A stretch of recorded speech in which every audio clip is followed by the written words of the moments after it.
Hello बच्चों, let's see this statement. Statement is a semi-dwarf wheat variety introduced from Mexico.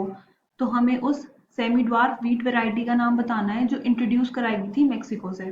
Here the key concept is 1960 के time पे एक scientist थे जिनका नाम था नॉर्मन ई बोरलॉग, जो कि एक नोबल लिटरेट थे.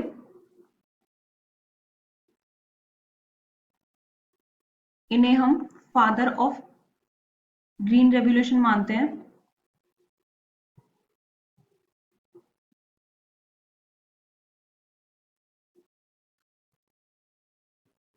इन्होंने ग्रीन रेवोल्यूशन को इंट्रोड्यूस कराया था. ग्रीन रेवोल्यूशन क्या होता है?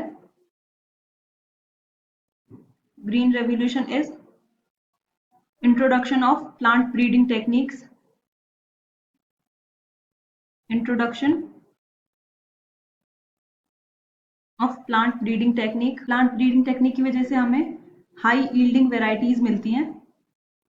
Obtain high yielding varieties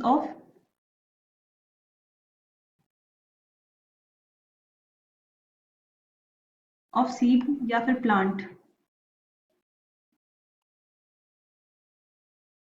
जिनकी वजह से फूड प्रोडक्शन इंक्रीज हो जाता है.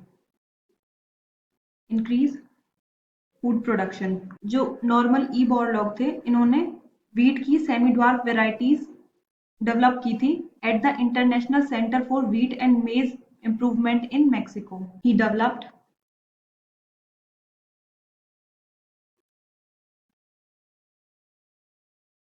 many semi-dwarf varieties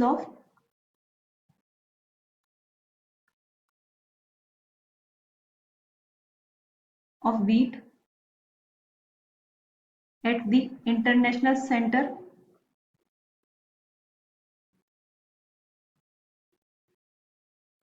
for Wheat and Maize Improvement in Mexico.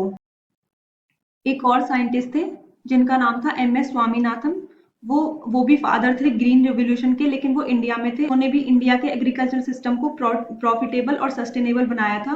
उन्होंने भी सेमी ड्वार्फ वेराइटीज डेवलप की थी, व्हीट की high yielding varieties in India. तो कौन कौन सी थी वो हाई यील्डिंग वेराइटीज?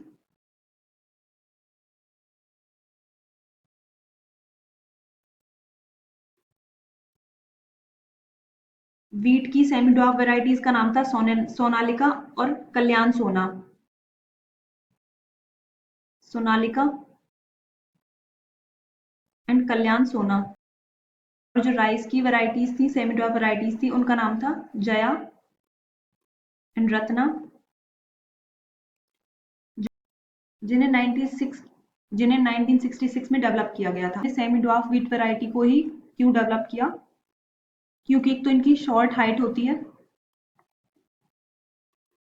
इसकी वजह से पोस्ट हार्वेस्ट लॉस कम हो जाते हैं. Post harvest loss is less and increase crop yield. तुम्हारा करेक्ट आंसर हो जाएगा सोनालिका या फिर कल्याण सोना. Sonalika is a semi-dwarf wheat variety introduced from Mexico. I hope you understood it well. Best of luck बच्चों.